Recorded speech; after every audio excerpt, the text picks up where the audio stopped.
Good afternoon, everybody. It's Kurt Riegelman. I guess we'll start in a few minutes. We'll give everybody one more minute to shuffle in. Marion, are you on? Yes, I am, and it's 4 o'clock. Yep. Yeah. Okay, that is you. And there's an ML. Want to make sure it was you. Okay, so it's 4 p.m. Why don't we call the meeting to session? And the first activity here is approval of the minutes. And again, thank you, Marion, for the great minutes. Anybody have any corrections or questions regarding the minutes? Okay, hearing none. Can I get a motion to approve the minutes as published? Robert Dillday, I move that we approve the minutes of May 19th. Okay, can I get a second?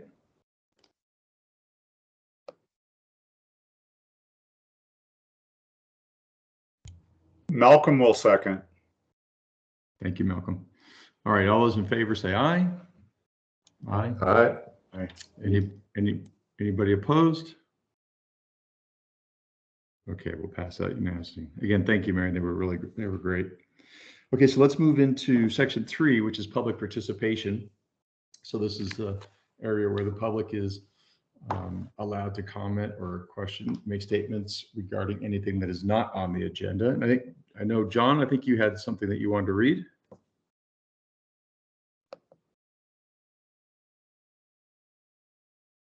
Yeah. Good afternoon, everybody. Good to see you, Brad. I guess I have kind of a self-interest in this. I've been watching the fires very carefully. I live in Coconino Estates, and so I sent this email to a couple folk, and I'll just read it to you.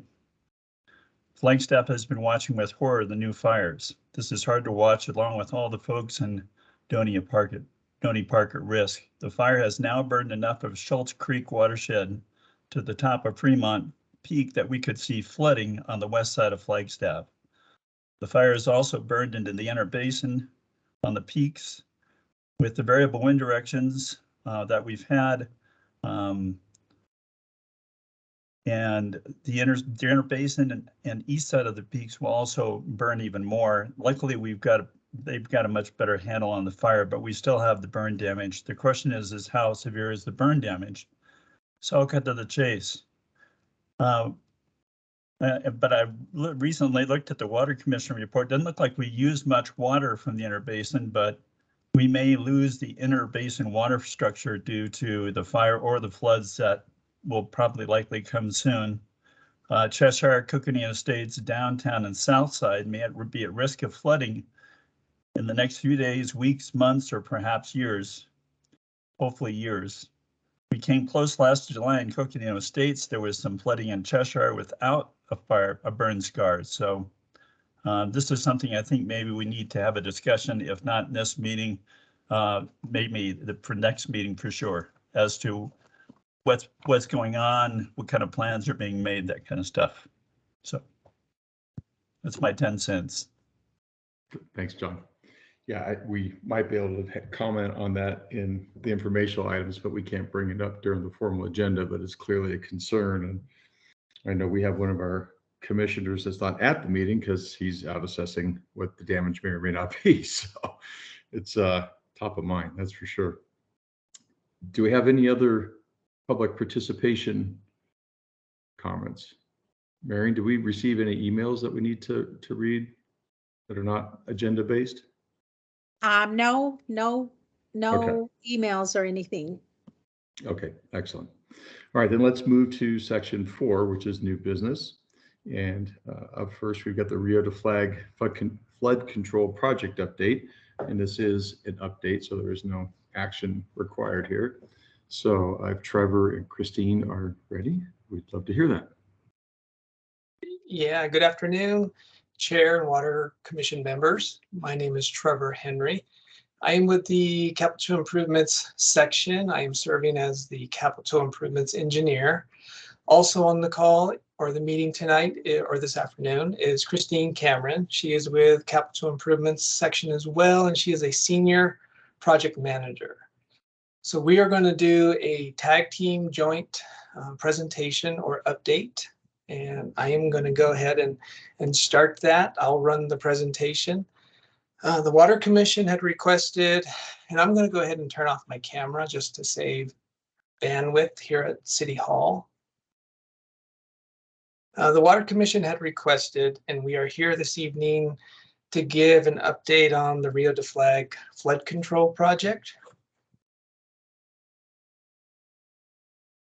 Our update will concentrate on the 5 topics, which is the railroad and the Army Corps of Engineers, the real estate, property and acquisitions, federal funding, which is through some grant opportunities, as well as the project design and the schedule. Christine will cover the first 3 topics, and I will conclude the update with the last 2. Before we dive into the update, I just wanted to remind the commission of the project limits. Oh, okay, so let me share my screen. I think I forgot to do that. All right.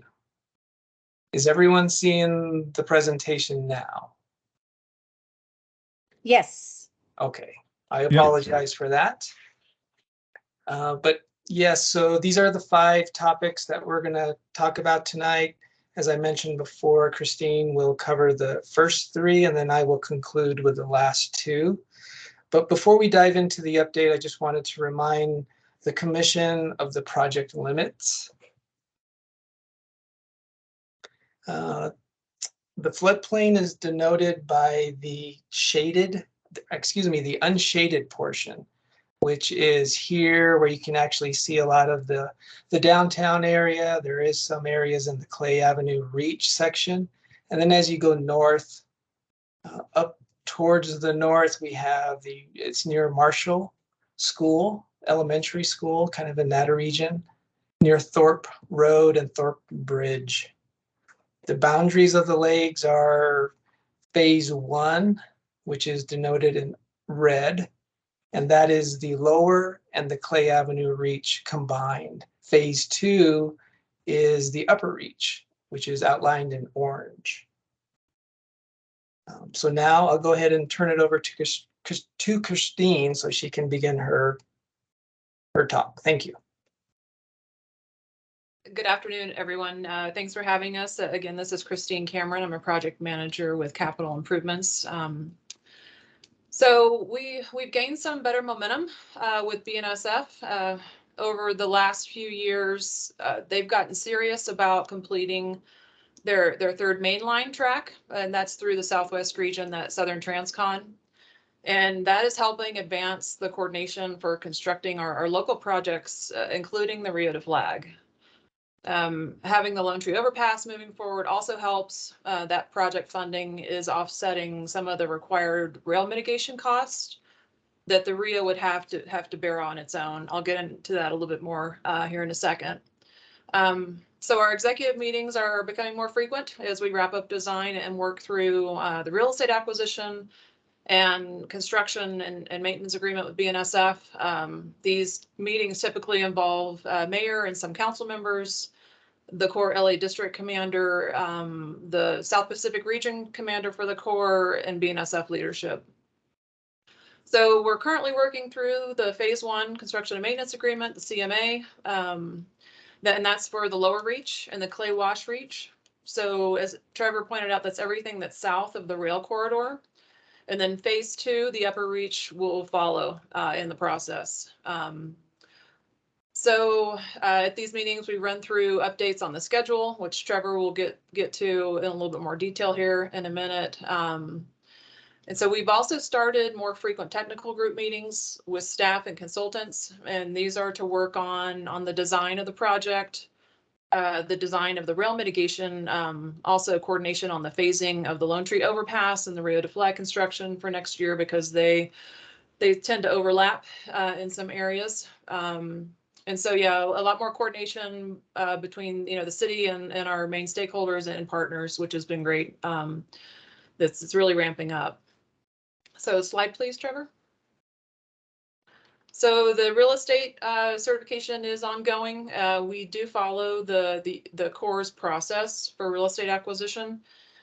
So they define the property needs, they approve our appraisers, then we have our real estate manager, Bryce Doty, leading the effort to acquire property, because that is one of our responsibilities in the project cooperation agreement with the Corps.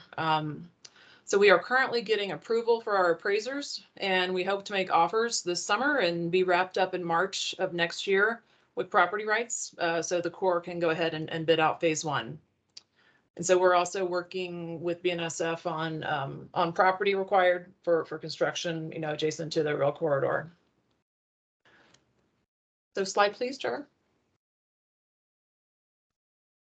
So the Rio to Flag project is currently estimated at $122 million and funded to that amount by the Corps and the city.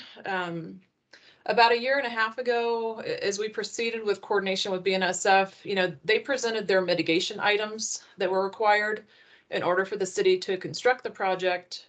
And those mitigation items also addressed impacts to the rail corridor and operations because of the project.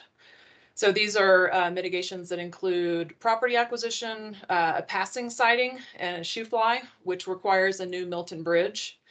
And this is to provide continuous rail operations during construction, because they will not approve any substantial track window for construction.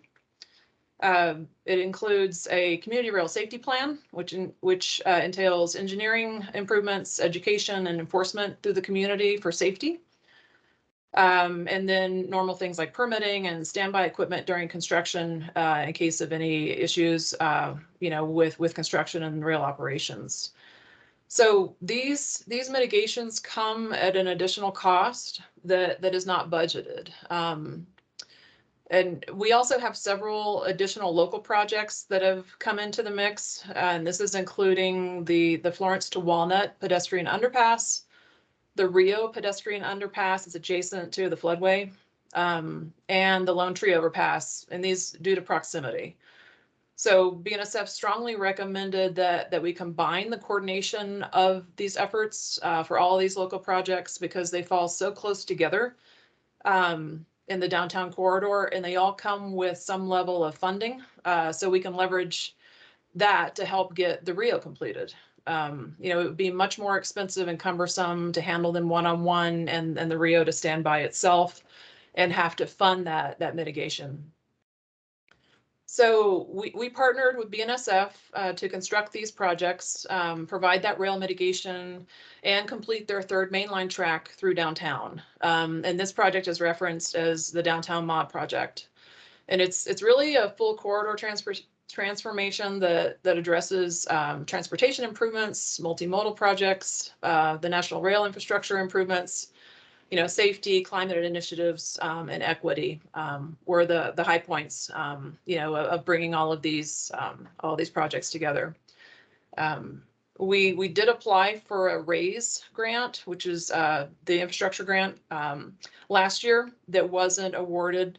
So the city, BNSF, and MetroPlan is now funding the design that grant was going to cover.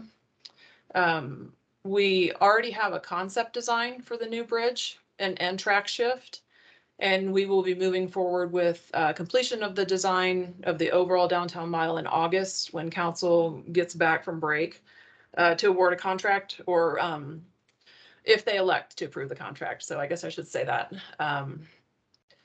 So the administration is now pushing for the nation to really start using the infrastructure bill funding.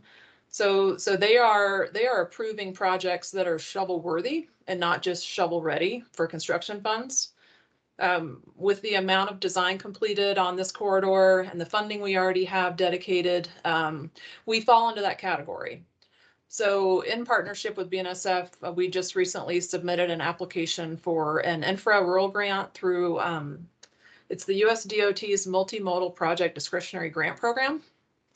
And again, this will cover the construction of our local projects, the rail mitigation, and the third main line construction.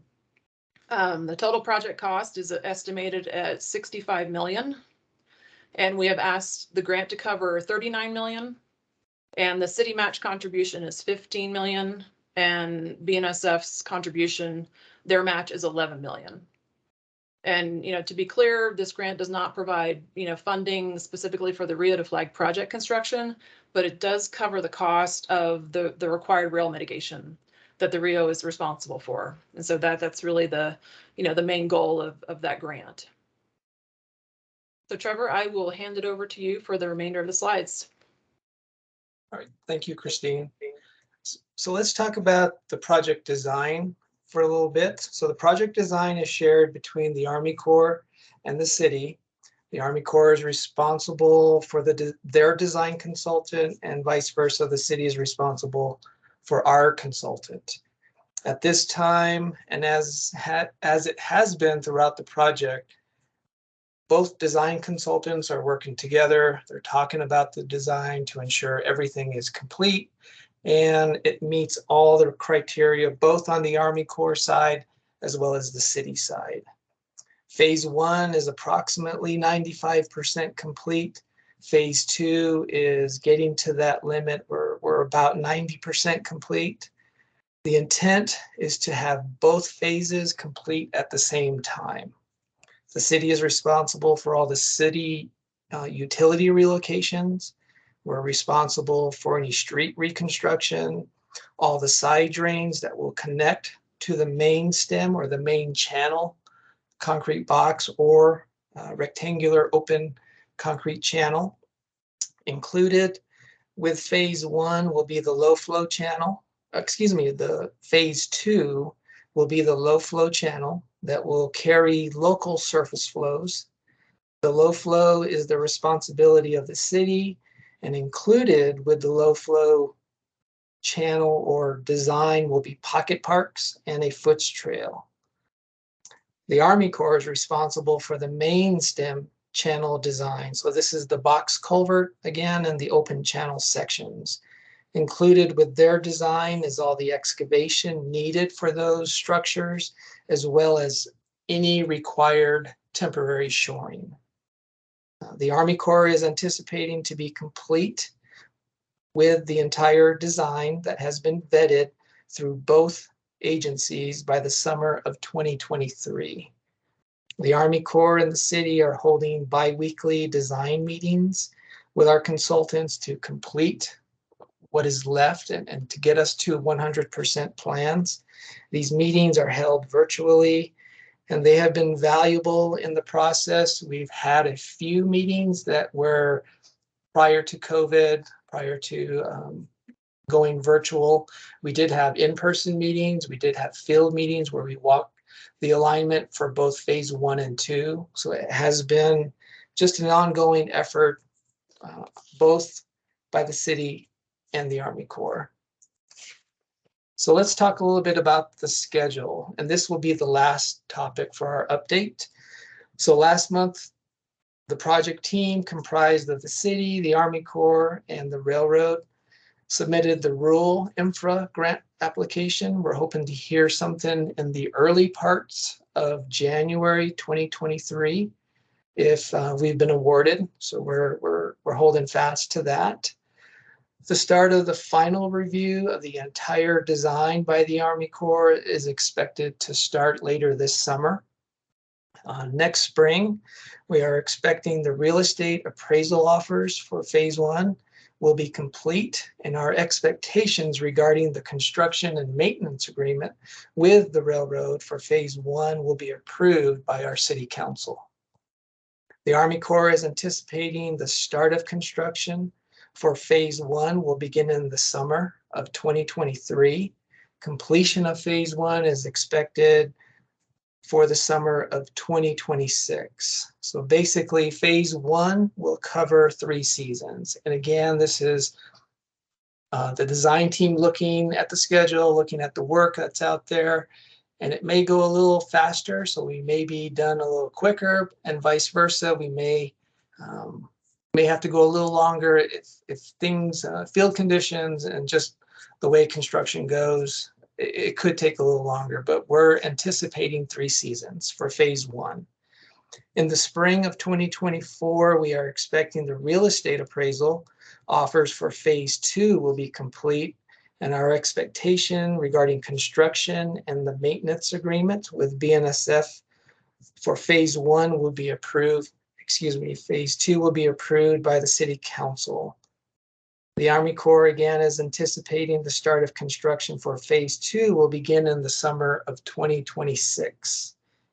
Completion of phase 2 again is expected for 3 seasons, so that will have completion around the end of calendar year 2029.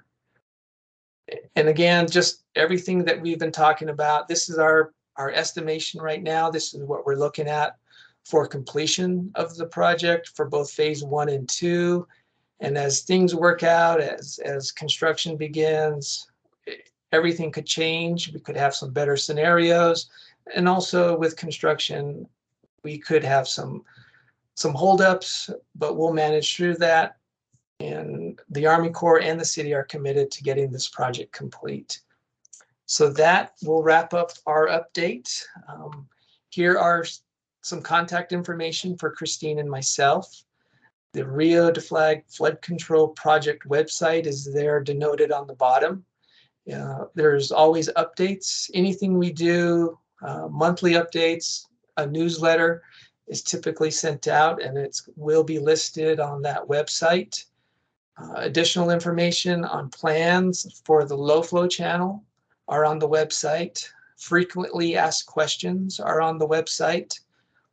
And just any general information related to the flood control project is there.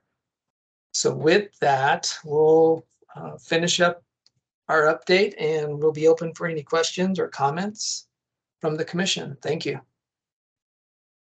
Thank you, Christine and Trevor. Does anybody have any questions?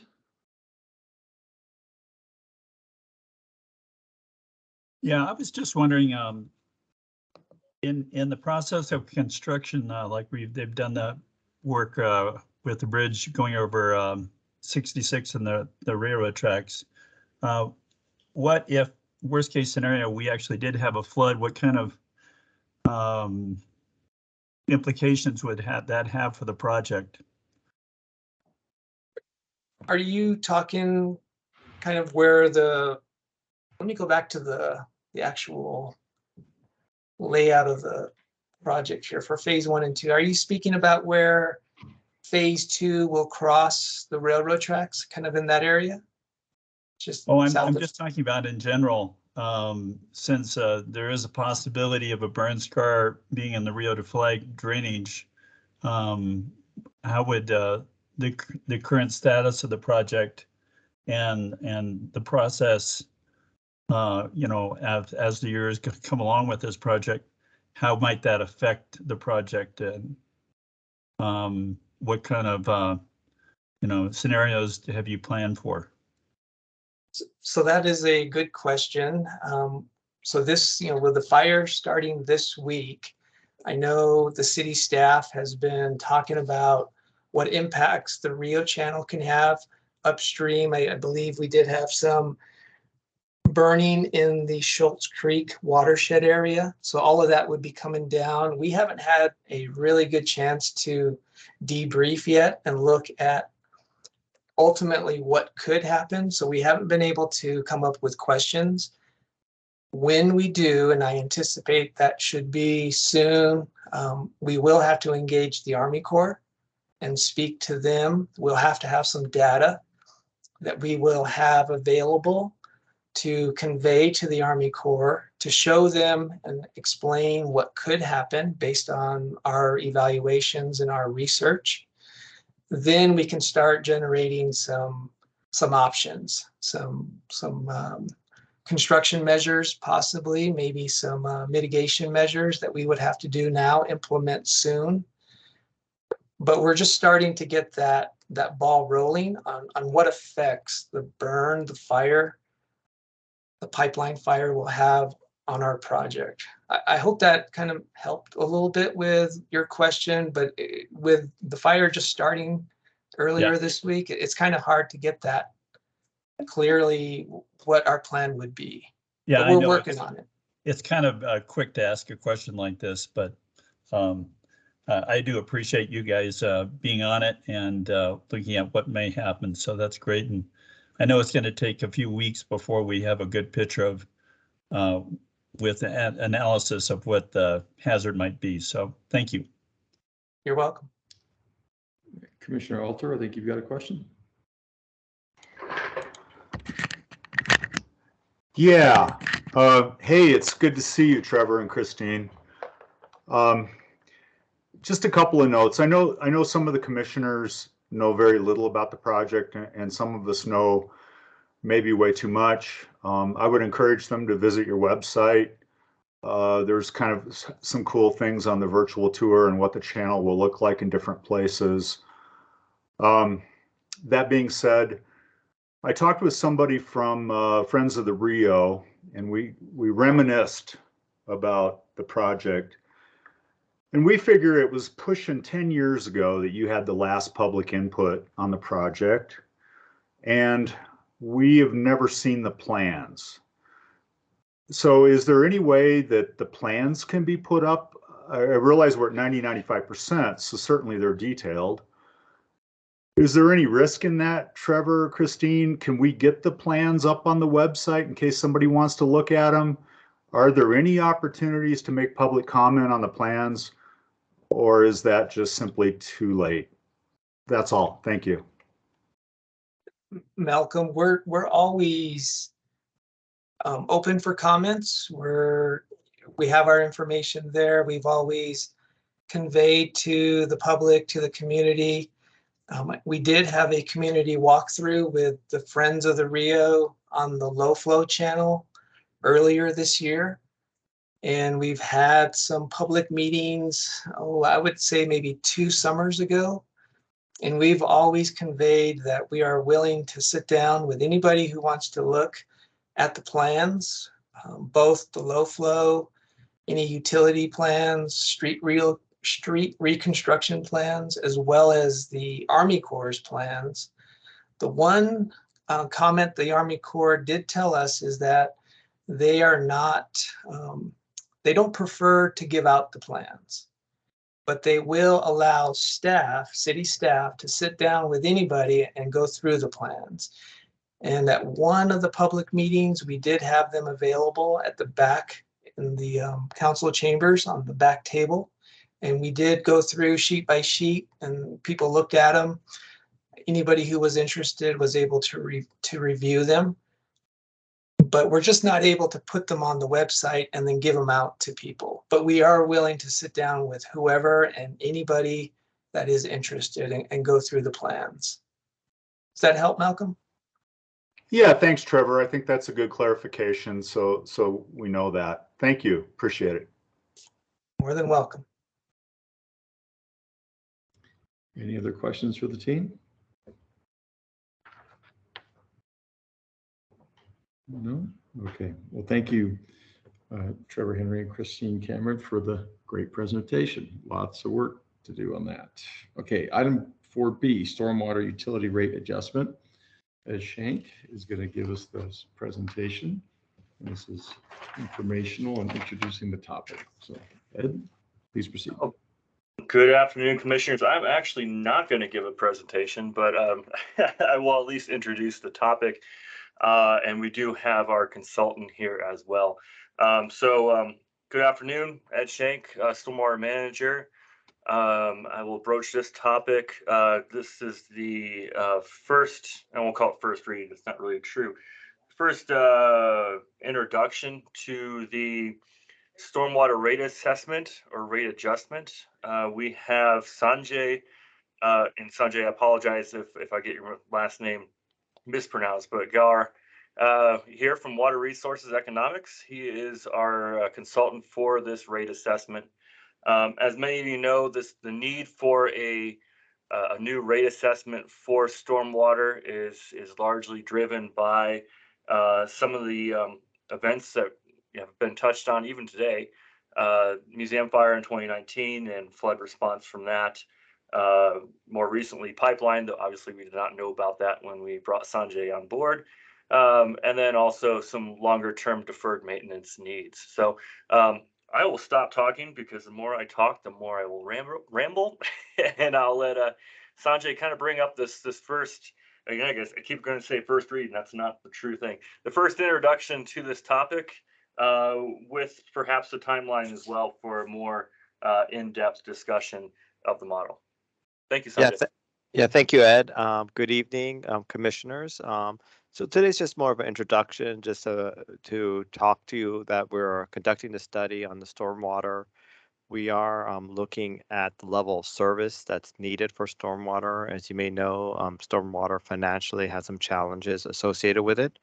We are in the midst of gathering the data and then developing the financial plan associated with stormwater, and then asking ourselves, what kind of level of service is needed in our community? How do we deal with these challenges that we face? We do know that there's a proposition that's coming up in November that may fund some of these projects, so we want to take that into account too. We'd like to, we've talked internally about having a water commission meeting in July. Unfortunately, I have a little bit of a challenge with the next water commission meeting, so I was hoping there's some flexibility about having a meeting on an alternative date. If not, then we'll most likely meet in August with the commission. But we do have a relatively aggressive schedule in the sense of we want to get these rates adopted as soon as we can, given the increased requirements for stormwater.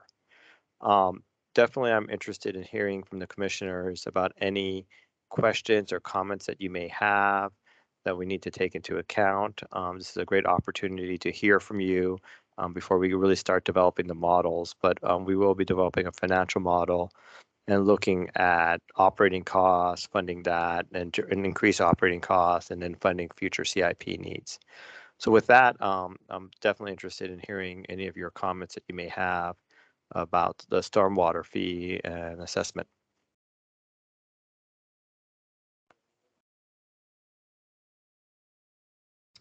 Anybody have any questions for Sanjay? John Nauman here. I just have a general question, kind of what is the division of responsibility between the county and the city? I know there's been some question about that in terms of funding and where that has gone. So if you can enlighten me and the group, that would be great.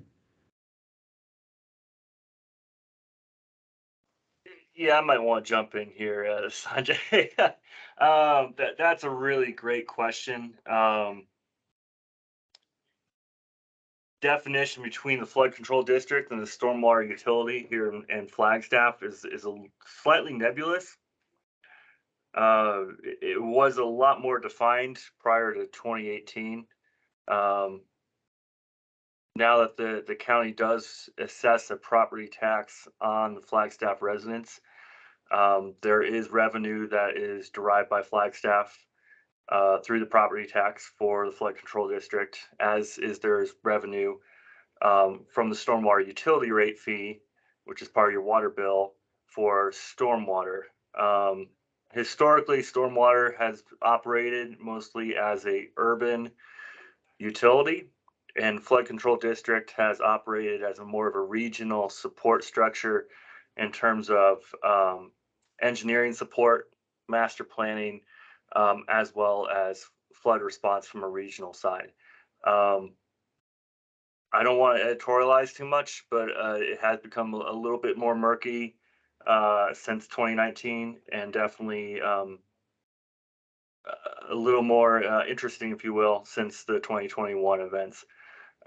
Both structures are very much taxed by the events, not just the events right now with the pipeline haywire and double fires, but also in tunnel fire, but also by other events beyond those and beyond the museum fire. So there is quite a bit of pressure on both organizations with ongoing disasters, if you will. Hey, thank you. Appreciate it. Commissioner Alto, you had a question? Or is that left over? No, yeah, I do have a question. Okay. Thanks, Ed. And you know what I'm going to say, probably that, try to phrase it maybe a little differently in my mind, that as you move forward with the rate increase for stormwater, that county flood control district could bite you guys, us guys, however you want to look at it. When it first came into play, the county flood control district tax, the city did not challenge it. So it just kind of happened. And now, for the benefit of my other commissioners, they get in excess of $2 million a year from the city taxpayers. And I was going to go online and see if the flood control district had their budget. And Ed, I don't know if you know, but I'm going to say they don't spend that much in the city. This has had a history throughout the state of Arizona as being a contentious issue with every county and city pretty much across the state. I was involved with some of these issues in the early 90s that involved legal movements and all kinds of weird things. But the point is, it could be looked at as kind of a double taxation. So we had the stormwater utility, City of Flagstaff, in place for quite a while before this happened. And it happened kind of without the city's permission. Quite honestly, the county shoved it down our throats.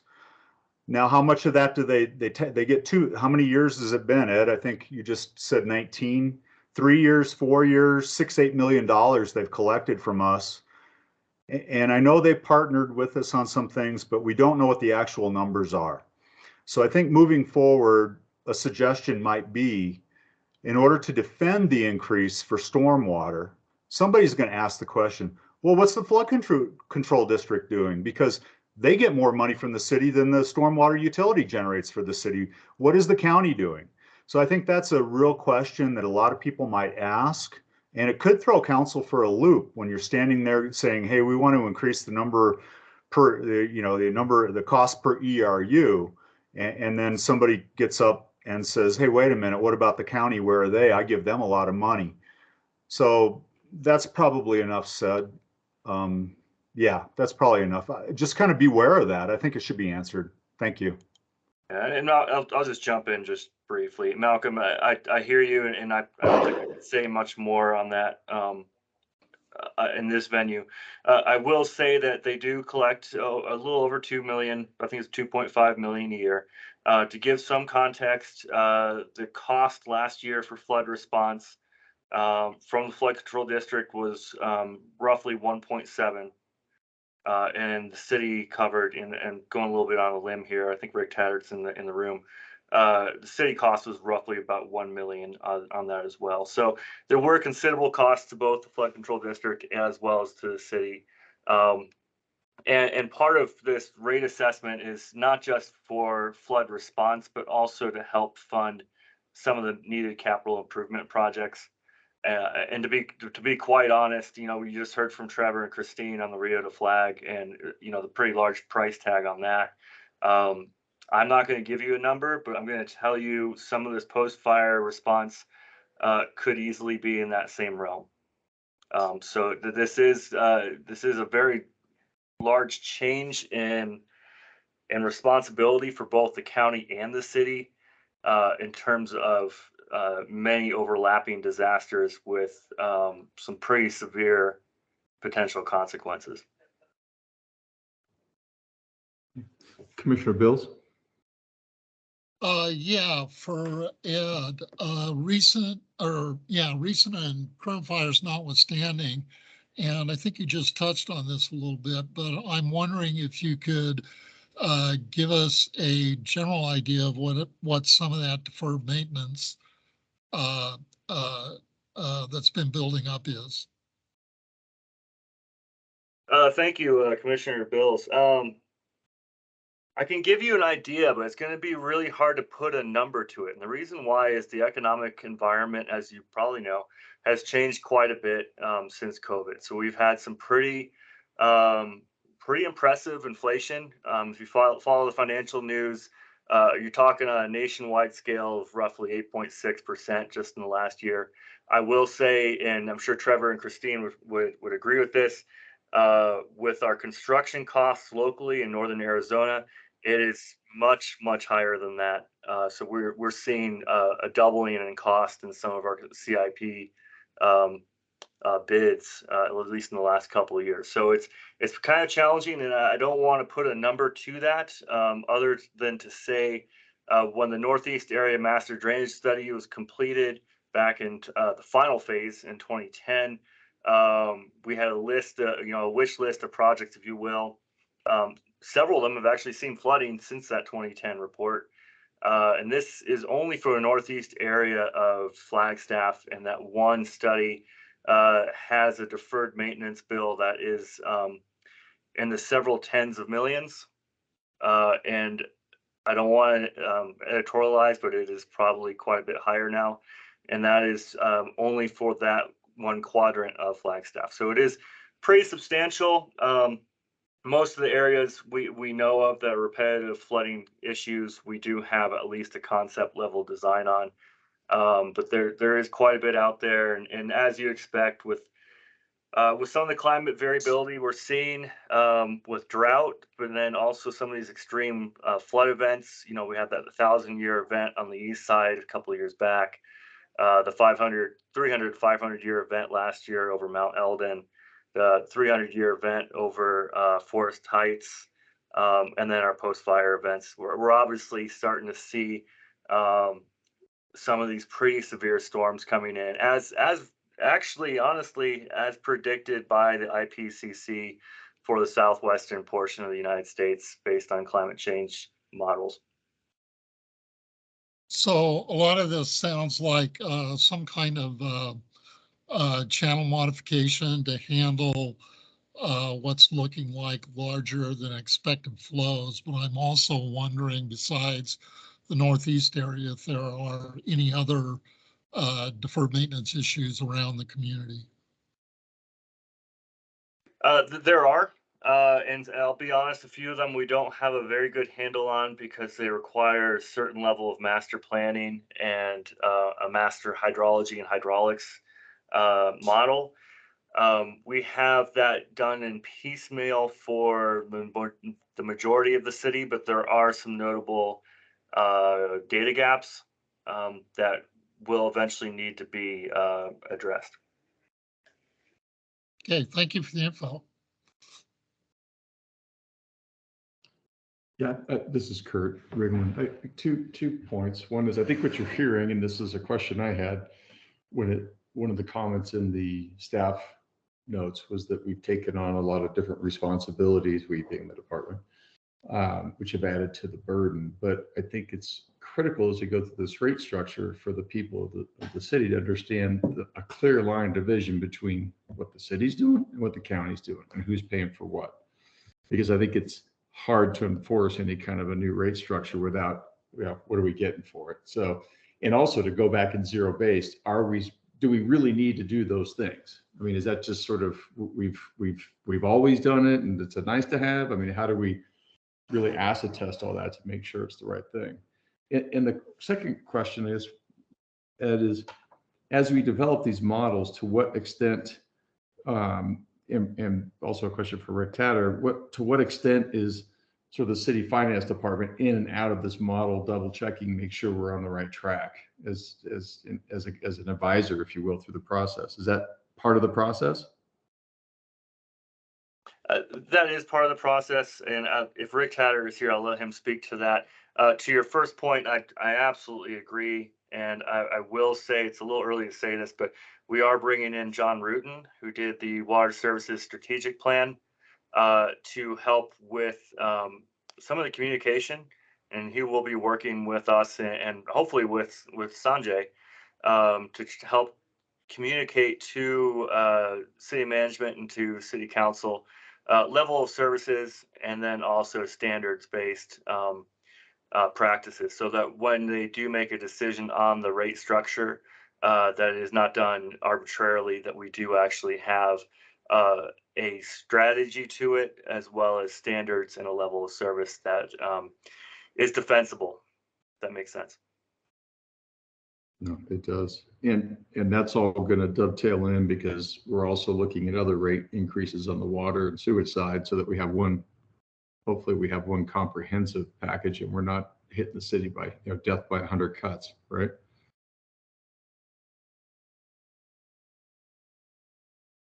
Brad will manage that. Yeah, I was going to just quickly jump in to answer your question there. Actually, each utility fund is going to be, there'll be water, wastewater, and reclaimed will be combined, and then stormwater is going to stand alone. They're on two separate tracks. And Brad, from a timing standpoint, though, I guess I want to make sure we're not sort of hitting the city with, okay, here we go this week, and then, oh, hey, guess what? Here's another one coming too, and that might get people riled up. I think it's good that we communicate that as we're looking at everything, and here's how we're going to get there, right? Yeah, so it's on the agenda a little later to talk about that, and we can give you some ideas of the schedules of how each. But I believe stormwater is going to be ahead of the game. But you'll hear from staff here a little bit later on the agenda. Yep. Okay, great. Any other questions? Comments?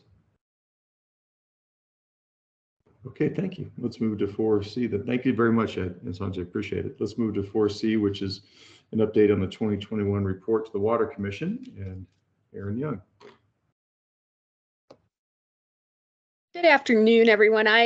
This item is my name because I wanted to make sure it got on the agenda, but I'll invite Lisa Deem on our communications side to just give you a run through of this year's report. I think she's ready for that.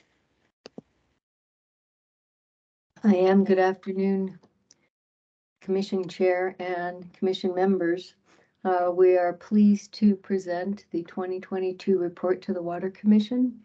It is activities of calendar year 2021 and the water plan for 2022. It is an annual report that's very heavy in water resources information. It is on the website now, and a link was given to you on the website. We will have some printed, however, that will probably not be ready for a few weeks for the printing. We usually have an opening message since it's calendar year 2021. Our Water Services Director at the end of 2021 was Andy Bertelson. We highlight our strategic plan, the strides that we have made in our strategic plan. All 10 objectives of this strategic plan are covered. It's also on the website in detail by objective of what we're doing and how we're moving forward. Another item of note that I'd like to bring your attention to are awards and events. Of course, the biggest event in 2021 was the flooding that occurred and the COVID pandemic still continuing. On the good note, we did receive a national award, actually 2 awards from 3CMA, which is a city, county, Communications and Marketing Association. It's a national award for our 2025 strategic plan. And the comments they made was that it blazed a new trail to spark creativity, ingenuity, and innovation among government communicators across the country. So that was a very good milestone that we met. Wildcat Hill received a VESP award from ADEQ for voluntary environmental stewardship, and 2 of our areas received City Manager's Excellence Awards. So those are just some of the items. This, as I said, if you have any questions on the data, I'm going to refer to Aaron or would Brian on any of our water treatment, water production. We talk heavily about volume, what's billed or unbilled, our plan for water production. It covers and I'm going through this really quickly for the benefit of our new commission members that may or may not be familiar with this document. Excuse me. Our notable capital investments that we completed in 2021. And just our basic data of how many, and who of water that was produced in the calendar year. This is a calendar year document, and it is very comprehensive. We have expanded it in recent years to include not only water production, but to include, there's hydrographs included, SCADA, reg compliance, conservation, and stormwater. So if you have a chance to look it over, look through it, excuse me. If you have any questions, I would be happy to answer them. Anybody have any questions for Lisa or Aaron?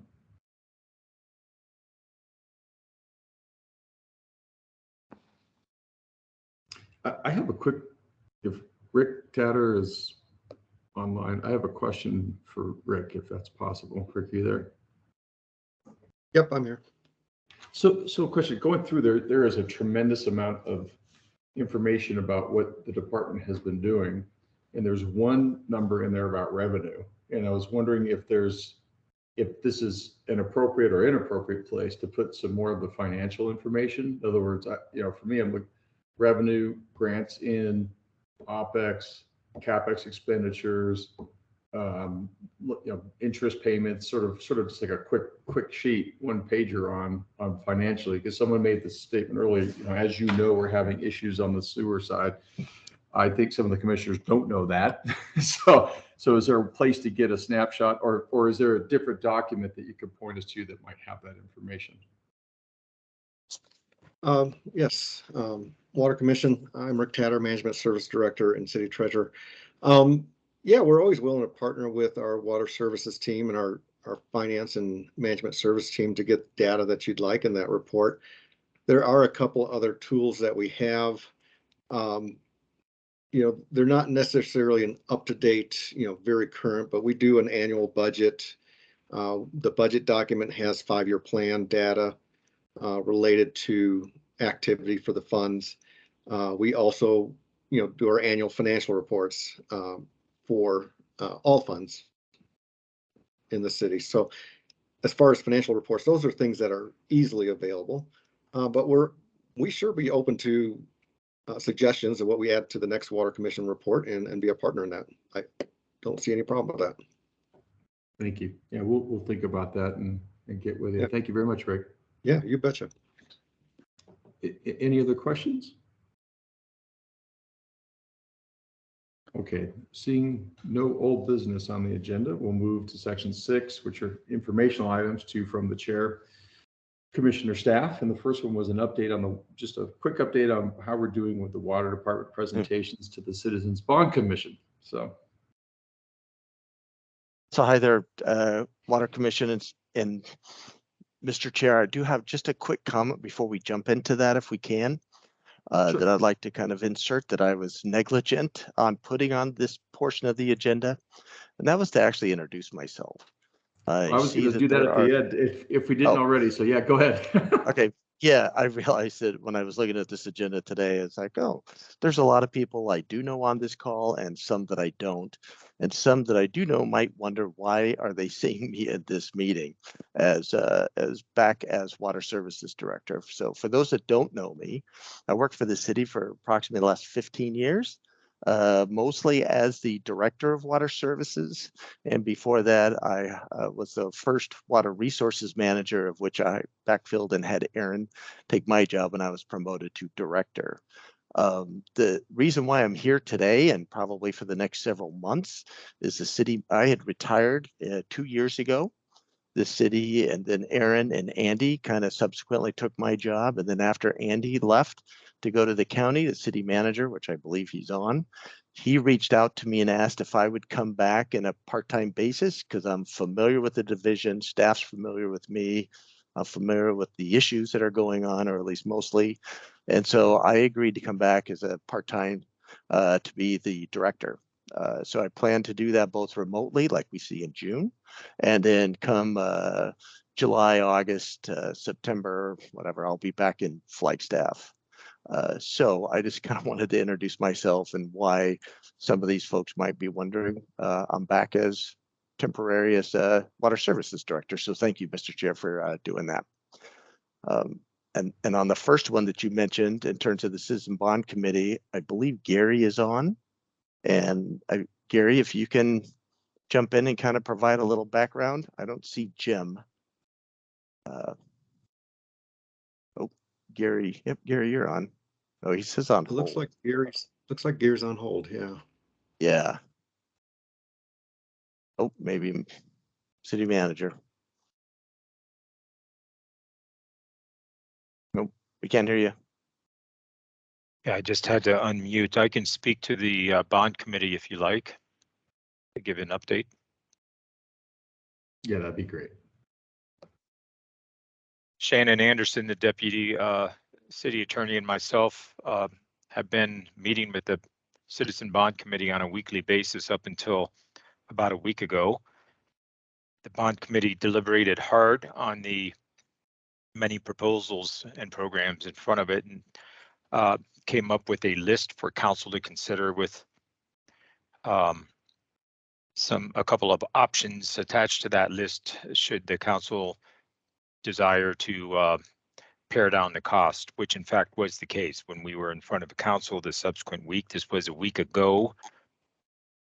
Council reviewed the list and was very thankful to the committee for their work and did elect to trim the projects down in order to get the proposed costs down to the $75 million range. That was a very thoughtful process and they got through it. And in the end, the outcome, and I'm just speaking off the cuff here, I do not have the information in front of me. The outcome was a proposal to have 2 ballot measures be advanced to the voters in November. The first ballot measure would be in the amount of about $77 million to fund water and wastewater, specifically stormwater and wastewater projects. The spruce wash improvements topped that list, and then many of the improvements to Wildcat treatment facility to enhance capacity and to bring about efficiencies were also approved. There was a small public safety component to that of about $2 million. That's included in that $77 million for a couple of pumper trucks and some other things.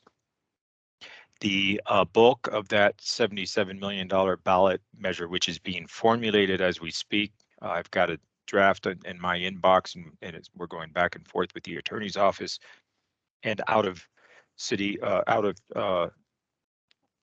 town council that's helping us out on this. It will go back to the council, we think, next week.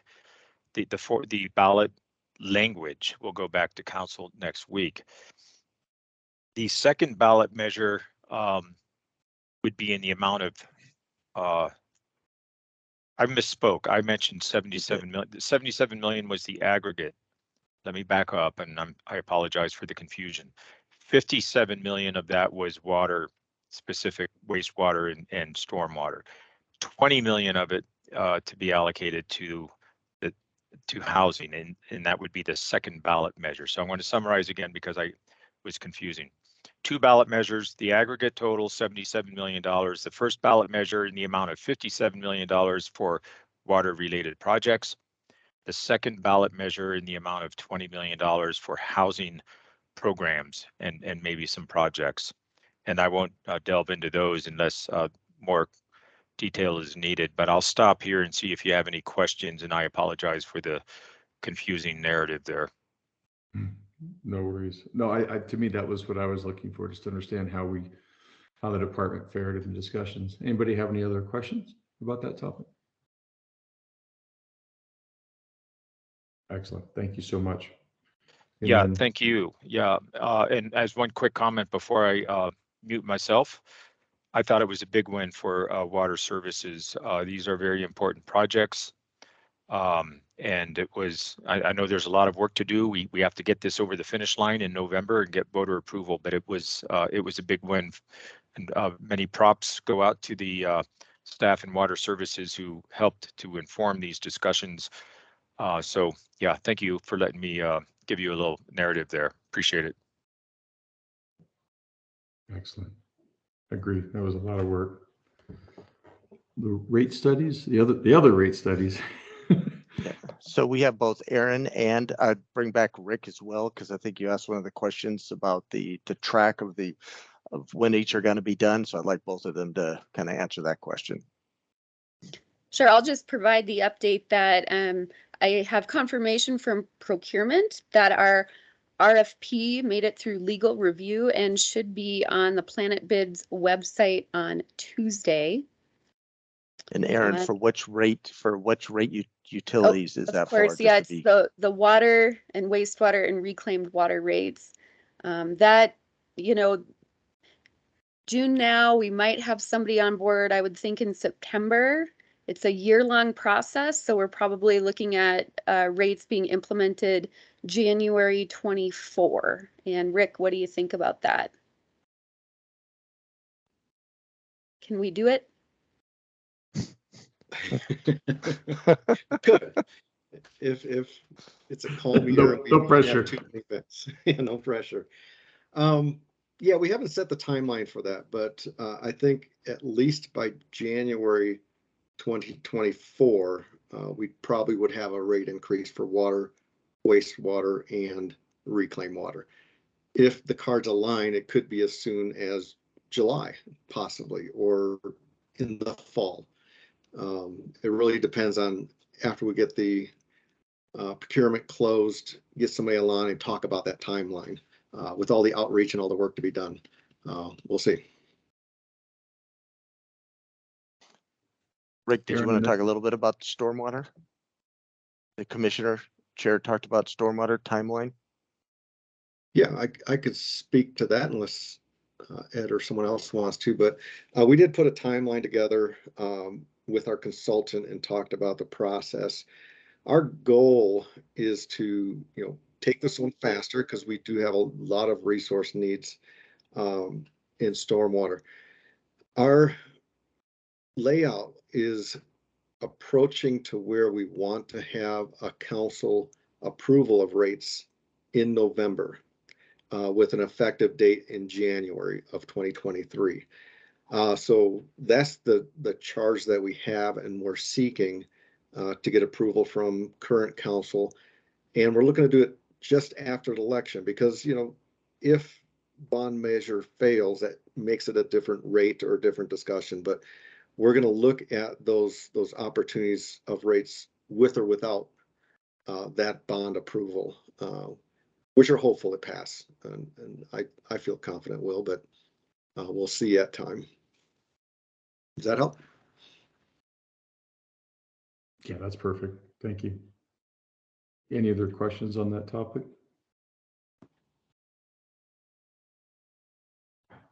Okay, and then we had some requests for feedback on Red Gap and some of the analysis that's going on. Just status on that? Sure.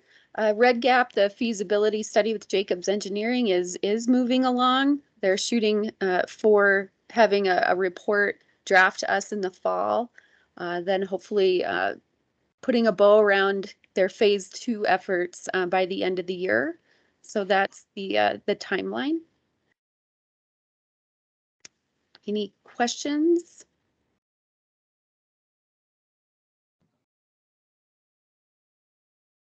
Nope, I think that's what we're looking for.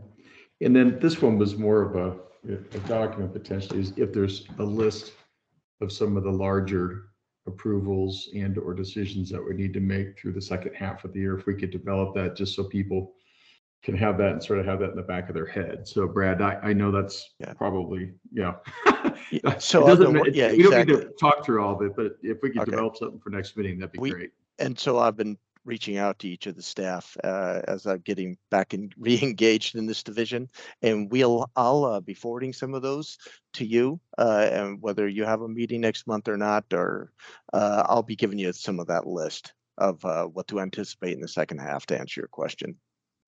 Perfect, thank you. And then we had some desire to have an update on some of the sampling at Wildcat on some of the compounds, if we could have that info. That is Steve, and I know he's prepared if he, oh, there he is. I am here. Good evening, Commissioner and Chair, my name is Steve Camp. I'm the Regulatory Compliance Manager. We had some sampling. We conducted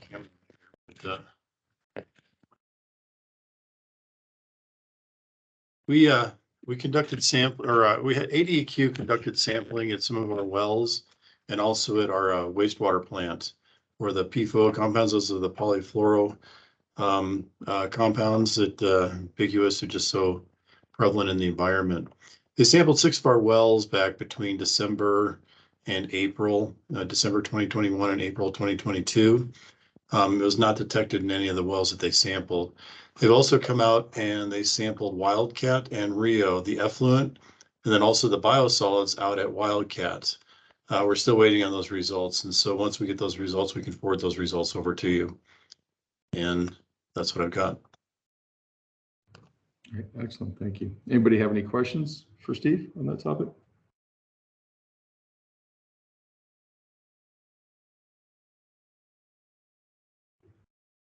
Nope. All right, great. Well, Brad, welcome. Got a hand up. Okay, Brad, do you have a question, or are you just coming back on screen? No, once you come and finish the conversation, I would like to come back to John's and just give you guys an update of what myself and staff have been doing relative to the fire and water services. I can at least give you a brief update on that. So you tell me when that's appropriate. Okay, excellent. Unless Aaron, do you have a question? Yeah, sorry about that. I was trying to get to the chat box, having a hard time on this computer. I would like an opportunity just to get a show of hands for the Scottsdale tour when appropriate. The Scottsdale Water Campus on I believe the 27th. And show of hands meaning hit hit the hand okay, let's see here. It is on the June 30th. Yeah. Do you want people to email you directly to say yes, they're in, or do you want to use the raise the hand function here? Well, I think I've heard from 2 commissioners, and yeah, if folks would email me by the end of the week, that would be great, or put in the chat box that you're wanting to go on the tour. So Aaron, for clarification, you just mentioned the 30th, but on the calendar it says the 29th. Okay. Wednesday versus Thursday. Thank so you. just to You're clarify. correct. Yep. Yes, it's on Wednesday the 29th. I would have to, I believe we're leaving at 7:30, location to be determined, and we'll be back by 3:30.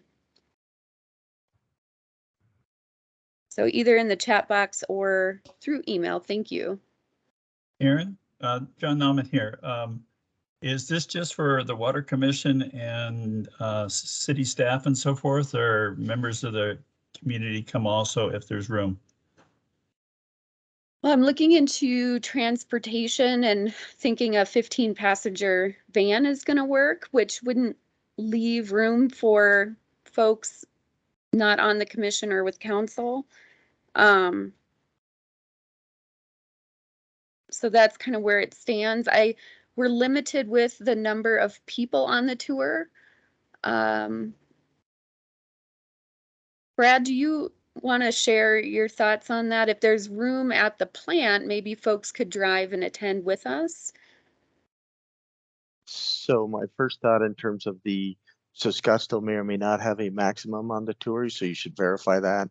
And then the second is I would keep the van, meaning the city funded transportation, first to the commission and the council. And then if there's an open spot and we can take the public, it may be a risk issue, but I mean, that's how I would do it in 2 steps. Okay, I'll take a look and remind myself on the max count on the tour, which they do have. Yeah. And then I'll update the commission if we happen to have room. I'll clear that with risk management first.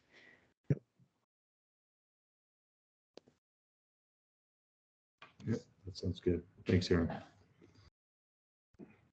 Okay, Brad. Yeah, if you want to make some observations regarding John's initial statement, that'd be great. Yeah, you bet. So To kind of start more from the administrative side, as most of you know, council and the mayor and council on Tuesday declared a state of emergency. And what that did is allow me to work with our regulatory compliance, Steve Camp, myself, and the city attorney. We worked to get a reclaimed water agreement for Snowball. The request came from fire that day that they were looking to have water up on the mountain, so they didn't always have to come back into the city, as well as Snowball was looking for fire suppression water. So we were successful at that. I signed that agreement late Tuesday evening. So when and if Snowball needs to have additional water and or the Forest Service wants to use that water supply, that's now in place. It is specifically just for the pipeline fire, but it's great to have that asset and if the Forest Service needs it.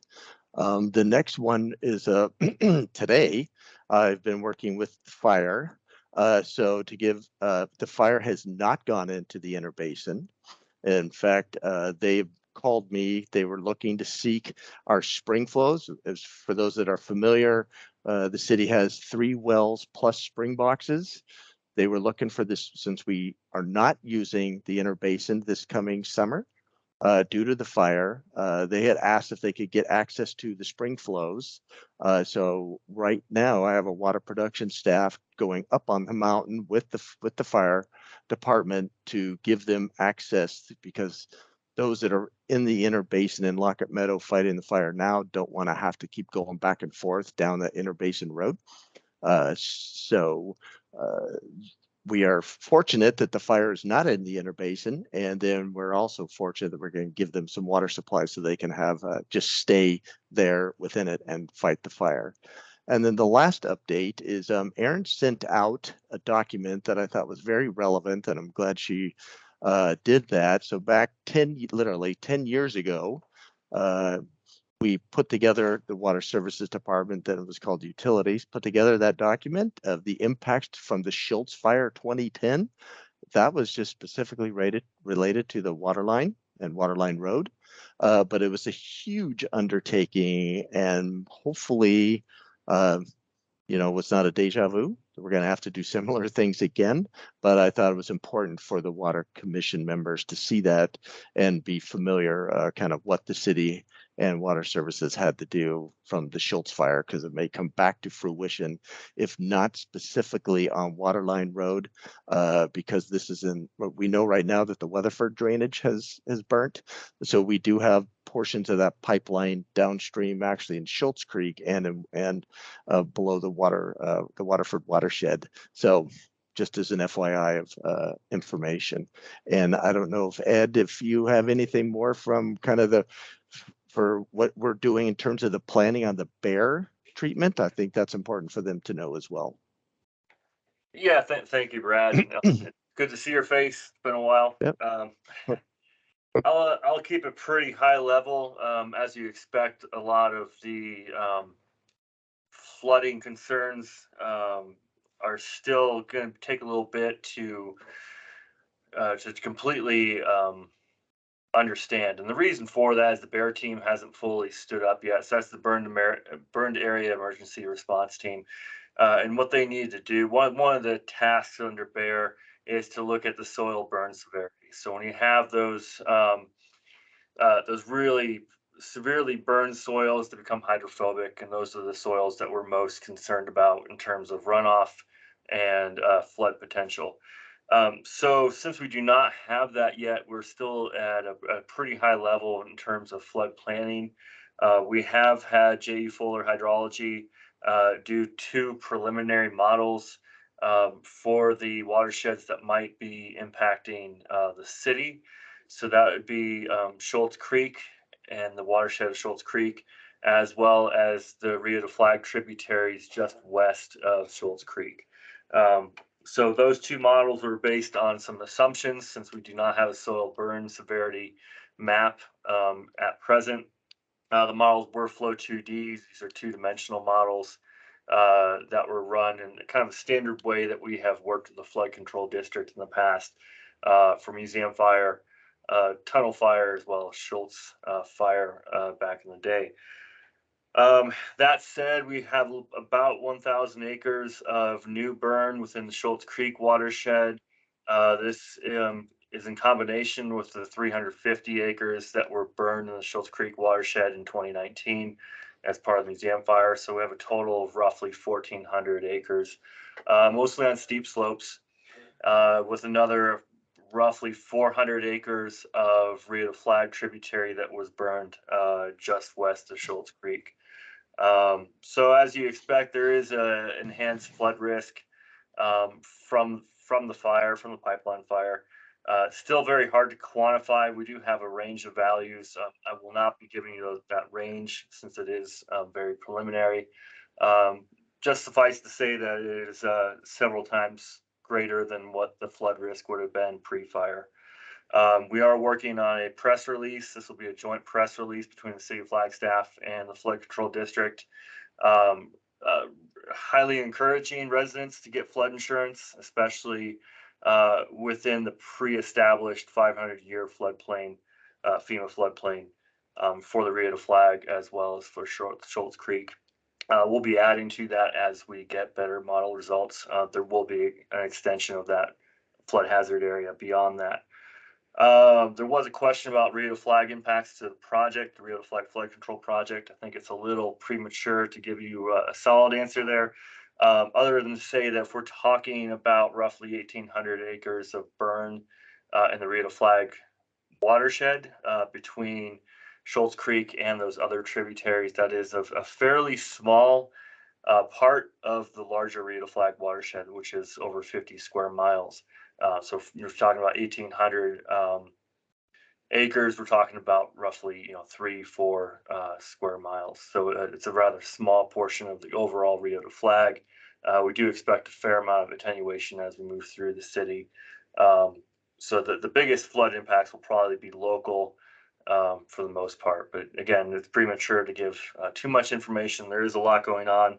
Stormwater section is working with Public Works, others within Water Services, as well as the Flood Control District to help work this out. We also have federal partners with the BEAR team, which we are obviously pretty well tied into. Thank you. Thank you, Ed. That's it from our side. Great. Commissioner Nauman, do you have a question? I really appreciate the information from Brad and others. It's good to hear that the fire didn't get deeply into the inner basin, if at all.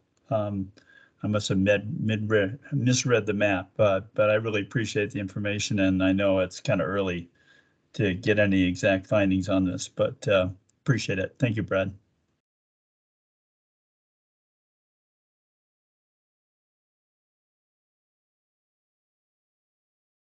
Ms. Shelter, you had a question?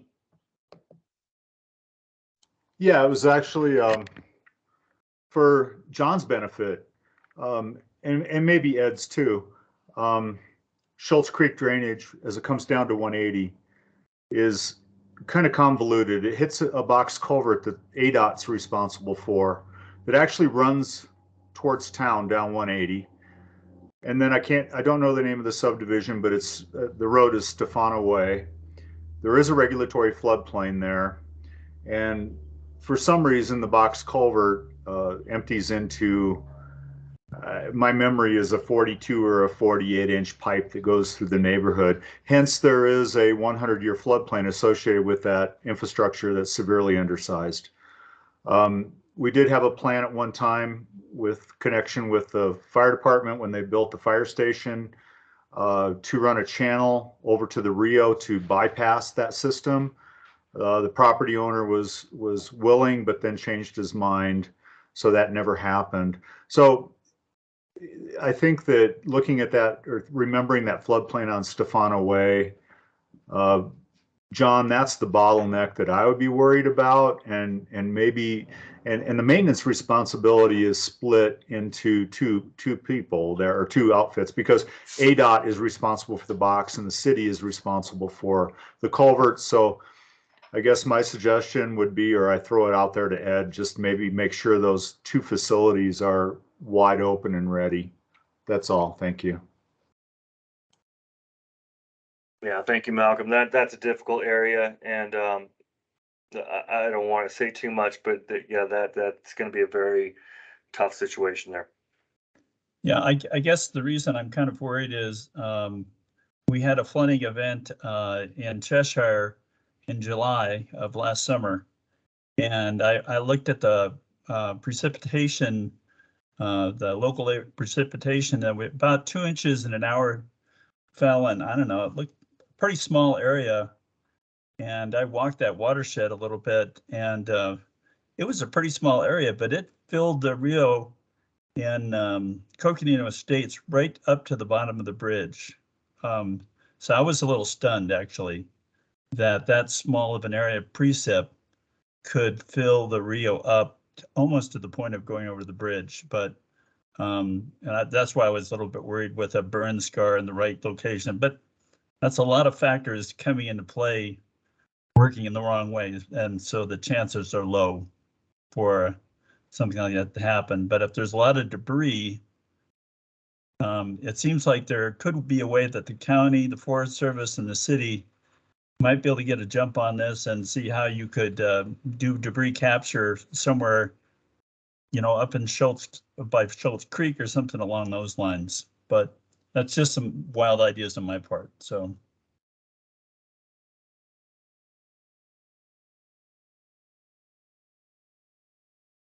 Thanks, John. Robert Vane, you have a question? Yes, thank you. I have a public question relating to the informational items, and it has to do with the Red Gap Ranch, the Red Gap Ranch study. We know that that's several years overdue, and in the past, one of the reasons that's been given is that there are some legal issues or litigation that got in the way of releasing that study. And my question is, have those legal issues been put behind us? And are those out of the way, or are those going to be a continuing reason for not completing the Red Gap Ranch study?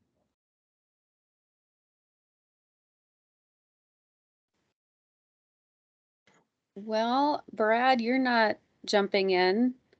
No, I'm here. I'm ready to share. You want to go ahead? Okay. Sure. So some of you may know I'm intimately involved, even after retiring from the city, intimately involved in that lawsuit. And so, Rob, the last conversations that we had, that lawsuit has not been settled. We are still going through that process. And my take, and Aaron, you'll have a little more update on this, is the work that Jacobs is doing is still going to be tied up in that lawsuit and not available. But I haven't heard from our outside legal counsel of kind of when that document will be available, even if it's actually completed, when it'll be available to the public. It is tied into what's known as the adjudications in the lawsuit with the Hopi right now. And so I don't really have a good answer for you, Rob, yet. Stay tuned. Yeah, thank you very much. Okay, thank you. And Brad, thanks again for stepping into the role. And I can tell already it's going to be a huge help to the team and to the commission. So thank you. Yeah. Well, thank the city manager. Yes, and Yeah. yes, I'm very honored and humbled that he reached out and asked me to come back. That's great. That's great. Okay, well then we've completed all the items, and we'll move to adjourn at 5:23. And thank everybody for the participation and all the great preparation for today's meeting. So thank you all, and we'll see you in a month. Okay. See ya. Thanks. See some of you on the 29th. Yes. Bye.